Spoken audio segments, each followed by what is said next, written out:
من شرور أنفسنا ومن سيئات أعمالنا من يهده الله فلا مضل له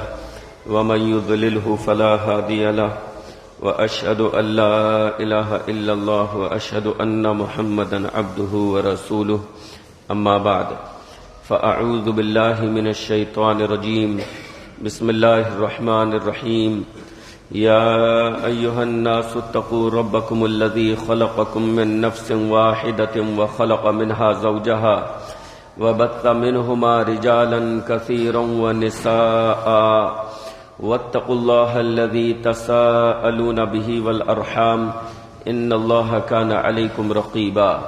وقال يا أيها الذين آمنوا اتقوا الله حق تقاته ولا تموتن إلا وأنتم مسلمون وقال يا أيها الذين آمنوا اتقوا الله وقولوا قولا سديدا يصلح لكم أعمالكم ويغفر لكم ذنوبكم ومن يطع الله ورسوله فقد فاز فوزا عظيما. تمام قسم کی تعریفیں، کبریائی، بڑائی، حمد و ثنا اللہ عز و جل کے لیے ہے، اور بے انتہا درود و سلام نازل ہو تمام رسولوں کے سردار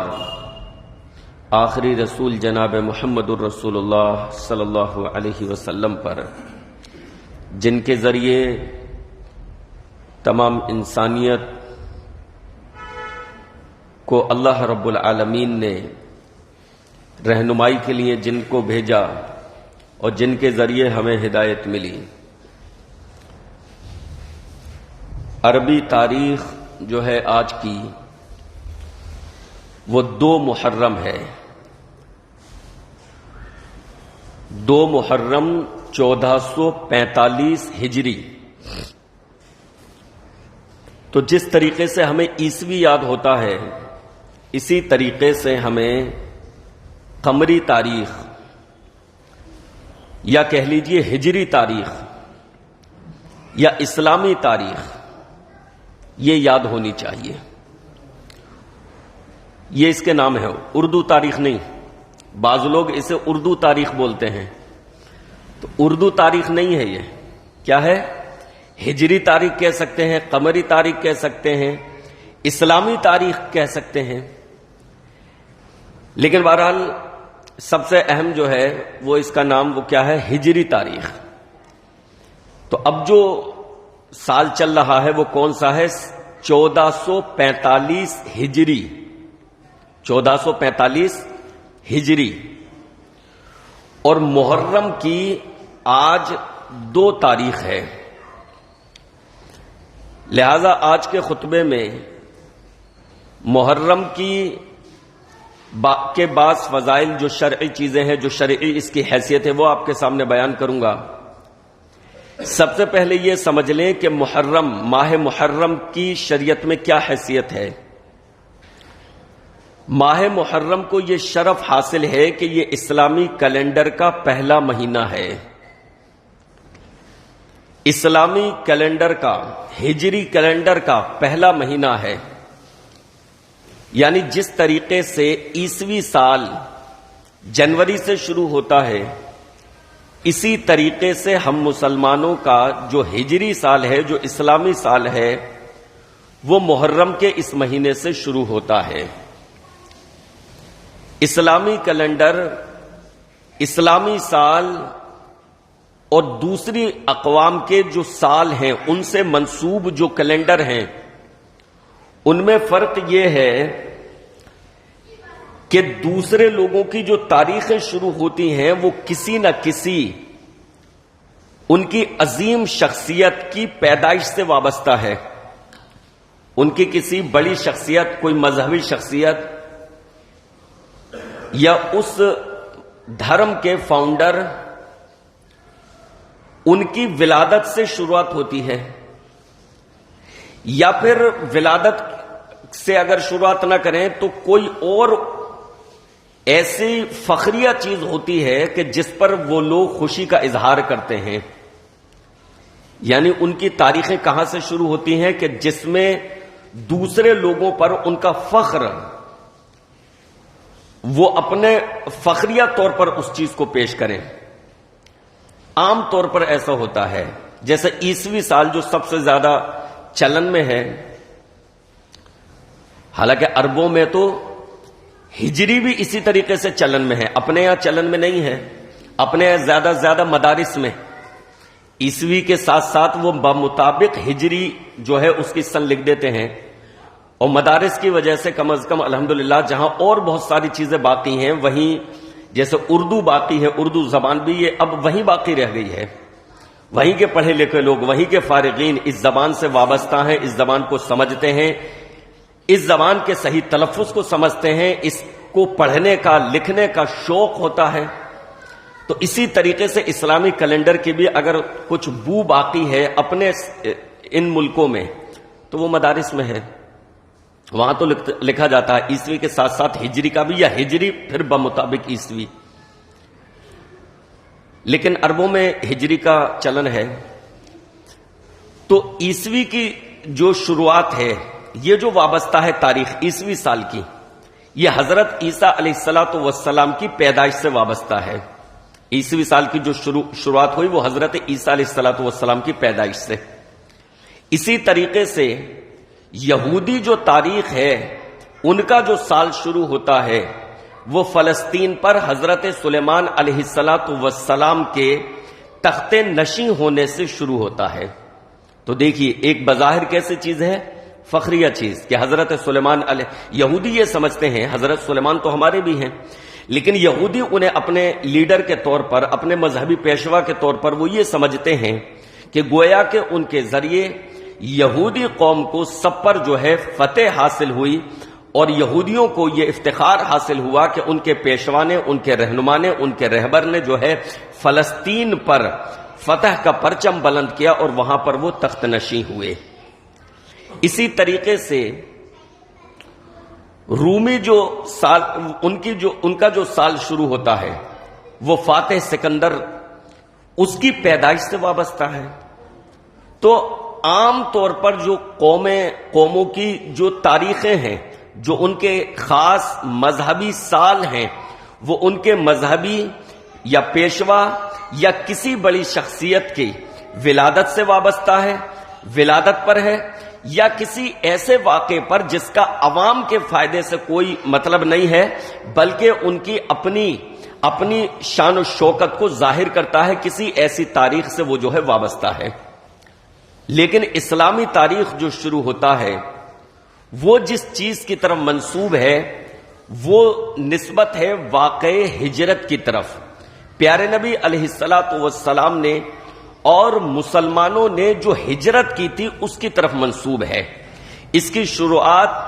اگرچہ حضرت عمر بن خطاب رضی اللہ عنہ نے کی، لیکن اس کی نسبت جو ہے وہ جناب محمد الرسول اللہ صلی اللہ علیہ وسلم کی ہجرت کا جو واقعہ ہے اس کی طرف ہے. ابو موسیٰ اشعری رضی اللہ عنہ یمن کے گورنر تھے،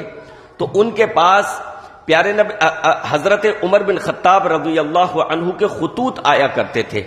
تو اس پر کوئی تاریخ درج نہیں ہوا کرتی تھی. تو حضرت ابو موسیٰ اشعری رضی اللہ عنہ نے یہ توجہ دلائی حضرت عمر رضی اللہ عنہ کو، یہ توجہ دلائی کہ بھئی ہم بھی کسی سال کی شروعات کریں، تاکہ جو ایک دوسرے کے پاس ہم لوگ خط بھیجتے ہیں یا ایک دوسرے کے پاس جو ہم پیغام بھیجتے ہیں اس میں تاریخ درج ہو، خطوط کی تاریخ پہچاننے میں آسانی ہو، پیغام کس تاریخ میں گیا ہے، کس تاریخ میں لکھا گیا ہے، کب پہنچا ہے، کب پڑھا گیا ہے، ان تمام چیزوں کو پہچاننے میں آسانی ہو، واقعات کو یاد رکھنے میں آسانی ہو. لہذا ہمارا ایک سال ہونا کوئی ایسا کیلنڈر ہونا چاہیے جس کے لیے یہ تمام آسانیاں ہو. یہ تاریخ ہمیں معلوم ہونی چاہیے کہ اسلامی سال کی شروعات کس طریقے سے ہوئی. یہیں پر اس بات کا بھی خیال رکھیں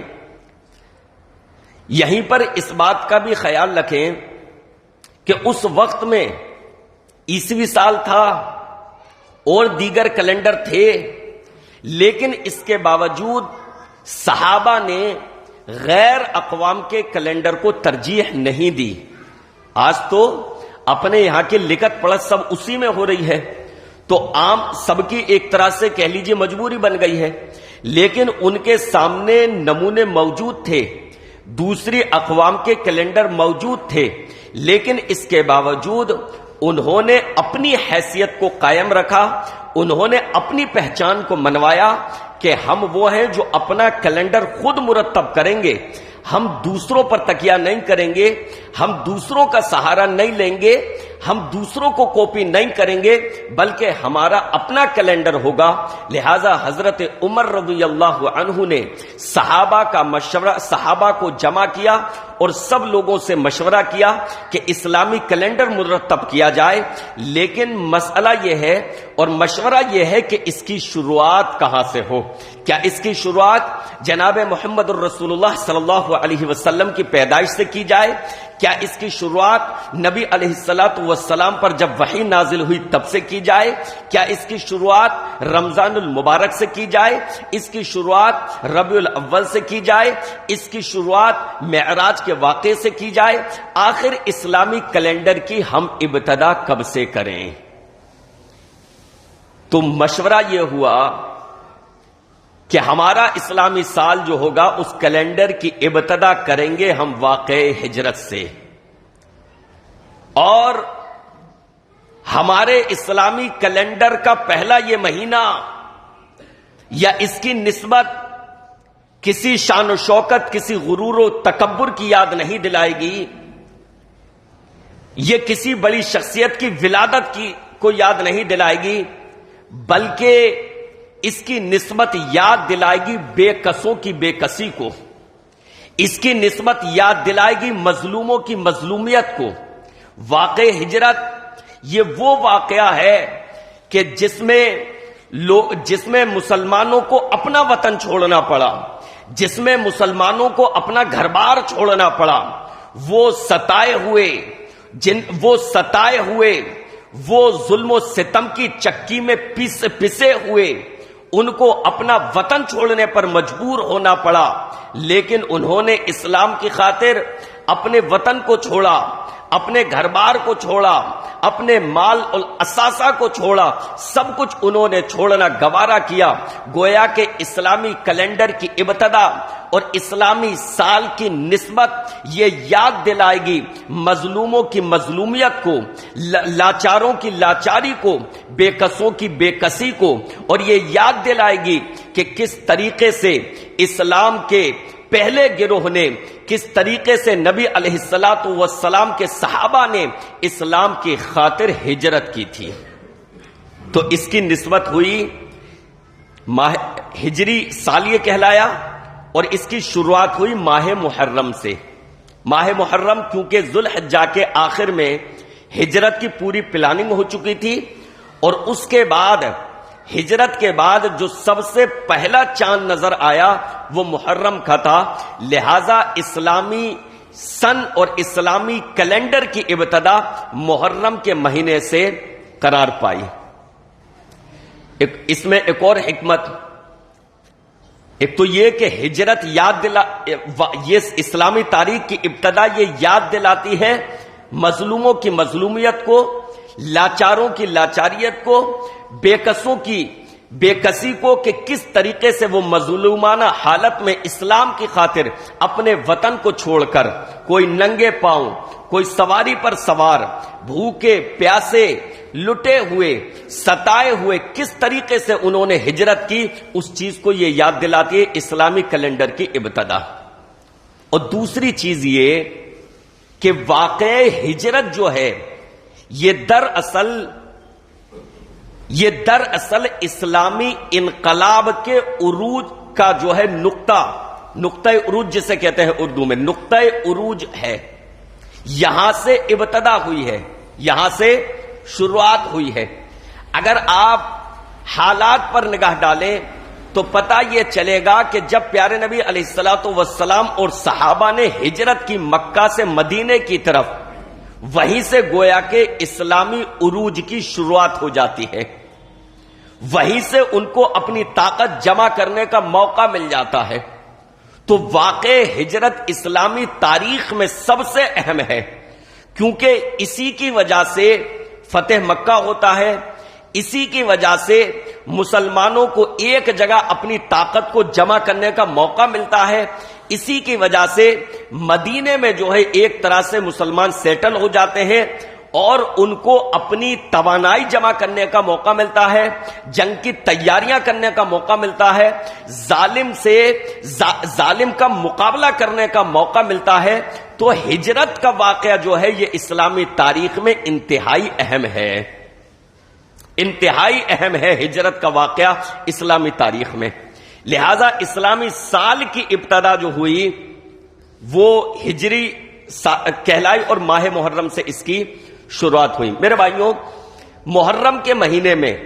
ہمارے اور آپ کے لیے کرنے والے کیا کام ہے؟ یہ تو میں نے اس کی تاریخ بتائی کہ اسلامی کیلنڈر کی تاریخ کیا ہے، یہ ہمیں معلوم ہونی چاہیے، ہمارے گھر والوں کو معلوم ہونا چاہیے، ہمارے بچوں کو معلوم ہونا چاہیے. آج کے اس دور میں جبکہ ہماری اولادیں اسلامی تاریخ سے ناواقف ہیں، جبکہ ہماری اولادوں کو یہ تک نہیں پتا کہ ہجری تاریخ ہوتی کیا ہے، ان کی زبانوں پر جنوری اور فروری اسکولوں میں رٹایا جاتا ہے، ان کی زبانوں پر انگلش مہینوں کے نام ہوتے ہیں، لیکن ان کی زبانوں پر ہجری تاریخ نہیں ہوتی. اگر ہجری تاریخ کا ذکر کر دو تو شاید وہ اچنبے سے، شاید وہ تعجب سے پوچھنے لگے والدین سے کہ یہ ہجری تاریخ کیا ہوتی ہے. نہ صرف چھوٹے بچے بلکہ بڑے بچے 15 سال کے 20 سال کے تک اگر ہجری تاریخ کا ذکر کر دو تو شاید وہ نہ سمجھ سکیں. تو آج کے اس وقت میں، آج کے اس دور میں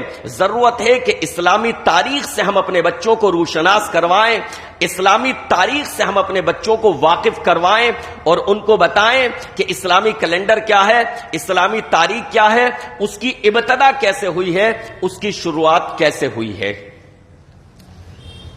اس کے علاوہ ہمارے لیے کرنے کے لیے اس میں جو کام ہے وہ یہ ہے میرے بھائیوں کہ ہمارے نبی، پیارے نبی جناب محمد الرسول اللہ صلی اللہ علیہ وسلم اس مہینے میں روزہ رکھا کرتے تھے. پیارے نبی علیہ الصلوۃ والسلام محرم کی 10 تاریخ کو روزہ رکھا کرتے تھے اور محرم کی اس 10 تاریخ کا مکے کے قریش بھی احترام کیا کرتے تھے اور وہ بھی اس 10 تاریخ میں روزہ رکھا کرتے تھے. رسول گرامی علیہ الصلوۃ والسلام نے بھی روزہ رکھا اور جب آپ علیہ الصلوۃ والسلام نے مدینے کی طرف ہجرت فرمائی تو مدینے میں بھی آپ علیہ الصلوۃ والسلام نے اس روزے کے تسلسل کو برقرار رکھا اور مدینے میں جا کر بھی اس روزے کا اہتمام فرمایا، بلکہ صحابہ کو بھی محرم کی 10 تاریخ کا روزہ رکھنے کا حکم دیا. اس کے بعد جب رمضان کے روزے فرض ہو گئے،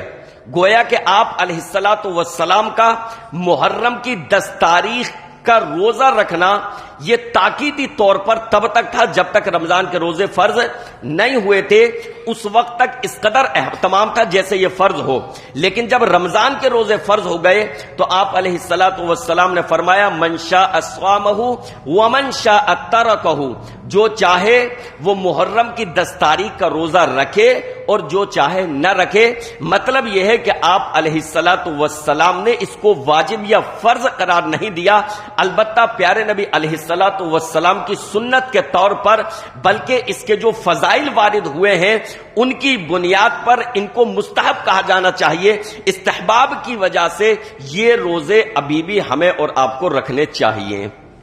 حضرت عائشہ صدیقہ رضی اللہ عنہا فرماتی ہیں کانت قریش تصوم عاشوراء فی الجاہلیۃ وکان رسول اللہ صلی اللہ علیہ وسلم یصومہ. کہتی ہیں کہ اہل قریش زمانے جاہلیت میں محرم کی 10 تاریخ کا روزہ رکھا کرتے تھے اور اللہ کے نبی علیہ الصلوۃ والسلام بھی محرم کی 10 تاریخ کا روزہ رکھا کرتے تھے. فلما ہاجر الی المدینۃ صامہ وامر بصیامہ، جب نبی علیہ الصلوۃ والسلام نے مدینے کی طرف ہجرت فرمائی تب بھی آپ نے محرم کی 10 تاریخ کا روزہ رکھا اور صحابہ کو روزہ رکھنے کا حکم بھی دیا. فلما فرض شہر رمضان قال من شاء صامہ ومن شاء ترکہ، اور جب رمضان کے روزے فرض کر دیے گئے تو اللہ کے نبی علیہ الصلوۃ والسلام نے فرمایا کہ محرم کا یہ روزہ جو چاہے رکھے، جو چاہے نہ رکھے۔ تو ہمارے لیے کیا چیز ہے کرنے کا کام اس مہینے میں؟ روزہ رکھنا۔ کس تاریخ کو؟ محرم کی 10 تاریخ کو، محرم کی 10 تاریخ کو، یعنی آج 2 تاریخ ہے اور آنے والا جو سنیچر ہوگا، ایک تو کل ہے سنیچر، اس کے بعد جو جمعہ آئے گا پھر سنیچر آئے گا، تو سنیچر کی جو ہوگی وہ محرم کی 10 تاریخ ہوگی، 10 محرم 1445 ہجری۔ اللہ کے نبی علیہ الصلوۃ والسلام جب مدینہ میں گئے تو آپ صلی اللہ علیہ وسلم کو یہ پتا چلا کہ یہودی بھی محرم کی اس تاریخ کا احترام کرتے ہیں اور یہودی بھی محرم کی اس تاریخ میں روزہ رکھتے ہیں۔ ابھی تک اللہ کے نبی علیہ الصلوۃ والسلام کو یہ نہیں معلوم تھا کہ یہودی بھی روزہ رکھتے تھے۔ آپ علیہ الصلوۃ والسلام مکۃ المکرمہ ہی کے زمانے سے ایک روزہ محرم کا رکھتے چلے آ رہے تھے۔ مدینے میں آ کر بھی آپ نے ایک رکھا۔ مکے میں مشرکین مکہ تھے، قریش تھے، مدینے میں یہودی بھی تھے، مدینے میں یہودی تھے۔ تو جب آپ علیہ الصلوۃ والسلام نے مدینہ ہجرت فرمائی، وہاں پر بھی روزہ رکھا، پھر آپ کو یہ پتا چلا کہ یہودی بھی یہ روزہ رکھتے ہیں۔ تو آپ علیہ الصلوۃ والسلام نے یہود سے یہ سوال کیا کہ تم لوگ محرم کی اس تاریخ کا روزہ کیوں رکھتے ہو؟ تو یہودیوں نے یہ کہا کہ اللہ رب العالمین نے اس دن حضرت موسیٰ علیہ السلام اور ان کی قوم کو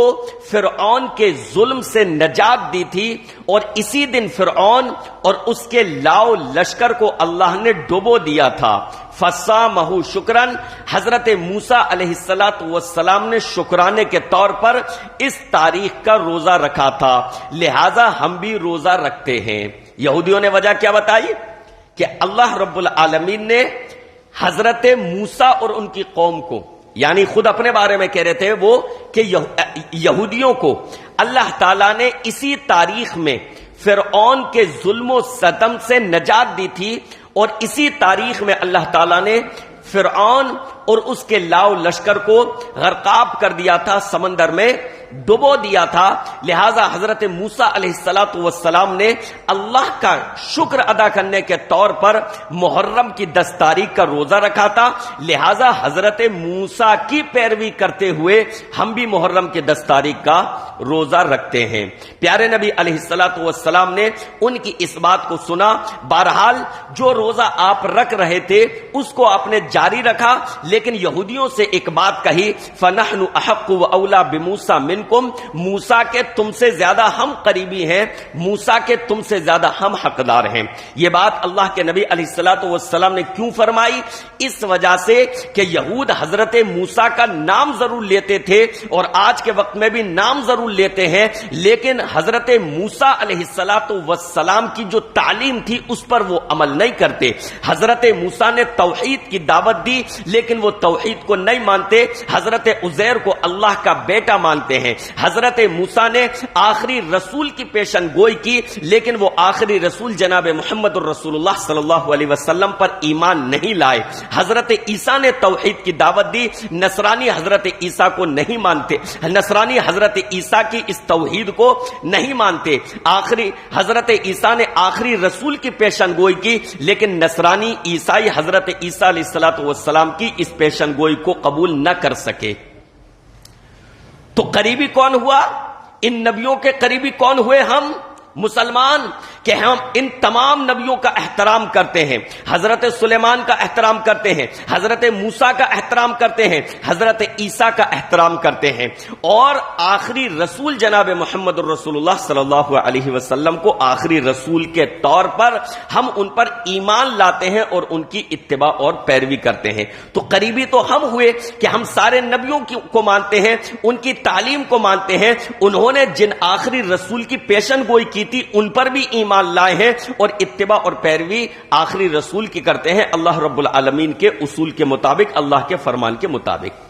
تو ان نبیوں کے قریبی تو ہم مسلمان ہوئے۔ اسی وجہ سے آپ دیکھیں گے اسی وجہ سے آپ دیکھیں گے کہ یہ تعصب پرست، یہ متعصب لوگ، یہود یا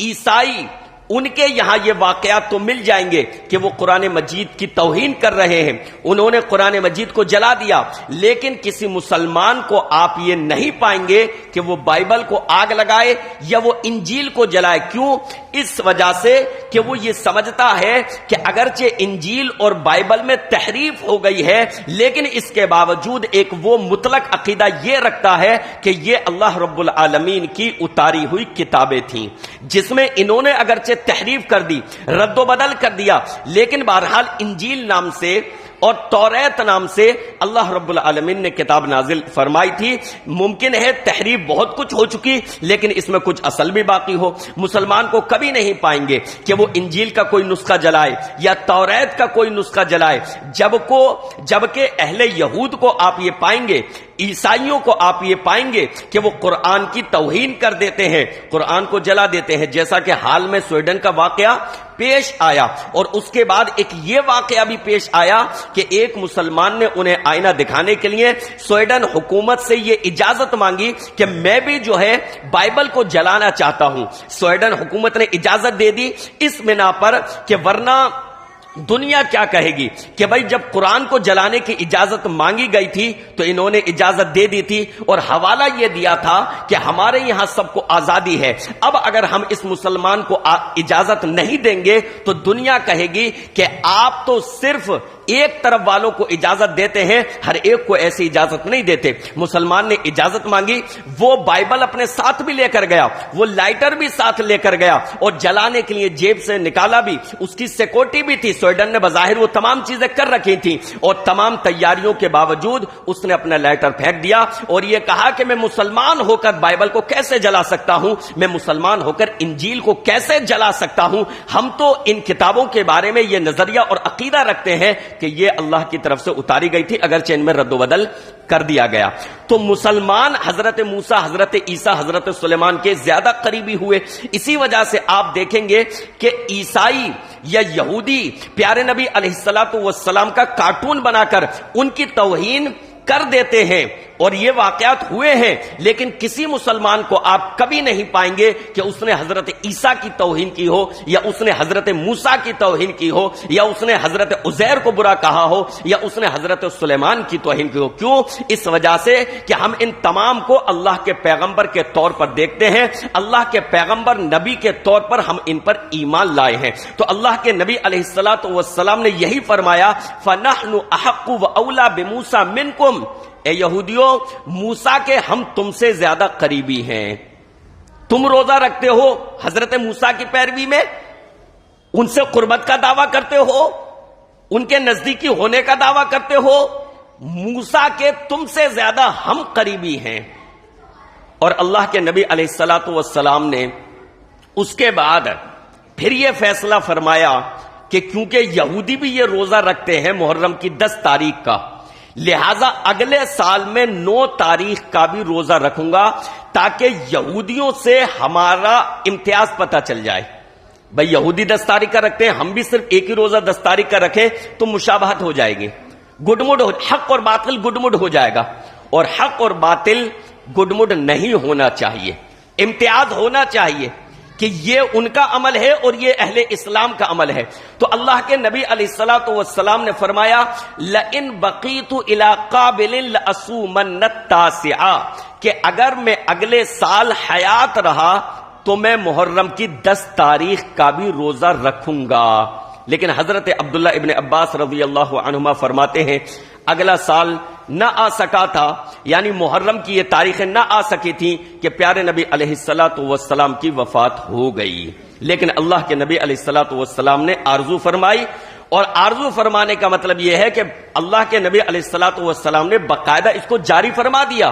ایک طرح سے ارادہ فرما لیا پختہ کہ اگر میں اگلے سال رہا تو 9 تاریخ کا بھی روزہ رکھوں گا۔ اسی وجہ سے بعد میں صحابہ کا جو عمل رہا وہ یہ عمل رہا کہ محرم کے 10 تاریخ کے ساتھ ایک اور روزہ ملانا، محرم کی 10 تاریخ کے ساتھ ایک اور روزہ ملانا، اور وہ روزہ ہے 9 تاریخ کا۔ ایک روایت مسند احمد کی 11 کی بھی ہے، لیکن اس کے تعلق سے تھوڑا سا اختلاف ہے، وہ صحیح ہے یا ضعیف ہے، لیکن 9 تاریخ کے بارے میں کوئی اختلاف نہیں ہے۔ مسلم شریف کی یہ صحیح حدیث، اللہ کے نبی علیہ الصلوۃ والسلام نے فرمایا کہ میں 9 تاریخ کا بھی روزہ رکھوں گا۔ تو اب مسلمانوں کے لیے جو سنت ہے وہ کیا ہے؟ محرم کی 9 اور 10 تاریخ کا روزہ رکھنا، محرم کی 9 اور 10 تاریخ کا روزہ رکھنا۔ تو ایک جمعہ تو یہ ہے، اب آج جو ہے، اب آنے والا جمعہ جو ہے اس کو محرم کی 9 تاریخ ہوگی، اور سنیچر جو ہے اس کو محرم کی 10 تاریخ ہوگی۔ تو ہمارے اور آپ کے لیے جو چیز مشروع ہے، جو چیز مستحب ہے، جو چیز افضل ہے، وہ کیا ہے؟ محرم کی 9 اور 10 تاریخ کا روزہ رکھنا۔ لہذا آنے والے جمعے اور سنیچر کو روزہ رکھنے کا اہتمام کیا جائے، یہی چیز اللہ کے نبی علیہ الصلوۃ والسلام سے ثابت ہے۔ اس کے علاوہ محرم کے اس مہینے میں جو کچھ کیا جاتا ہے وہ ثابت نہیں ہے۔ افسوس کی بات یہ ہے کہ وقت وہ آ چکا ہے کہ لوگوں نے حقیقت کو تبدیل کر کے رکھ دیا، سنت کو، بدعتوں کو سنت کے طور پر ان کو سنت جیسی اہمیت دی جانے لگی، اور جو چیز سنت تھی اس کو ایسے چھوڑ دیا گیا جیسے یہ چیز بدعت ہو، جیسے یہ چیز دین میں ہو ہی نہ۔ اصل چیز یہ تھی کہ محرم کے اس مہینے میں 9 اور 10 تاریخ کا روزہ رکھا جائے، اصل چیز یہی ہے کہ محرم کی 9 اور 10 تاریخ کا روزہ رکھا جائے۔ لیکن دیکھیے کہ مسلمان محرم کی ان 9 اور 10 تاریخوں میں کیا کرتے ہیں، کیا تماشے کرتے ہیں۔ انشاءاللہ اس پر تفصیلی بیان اگلے ہفتے ہی ہوگا، کیونکہ وہی ایک دم موقع پر جو ہے 9 تاریخ اور 10 تاریخ بیٹھ رہی ہے، تو انشاءاللہ اس کا تفصیلی بیان تب ہوگا۔ لیکن آپ سمجھ سکتے ہیں کہ جو اصل حکم تھا اللہ کے نبی علیہ الصلوۃ والسلام کی طرف سے، محرم کی 9 تاریخ کا روزہ، محرم کی 10 تاریخ کا روزہ، مسلمان اس کو بھولے ہوئے ہیں، اور اس کی جگہ پانی کی سبیلیں،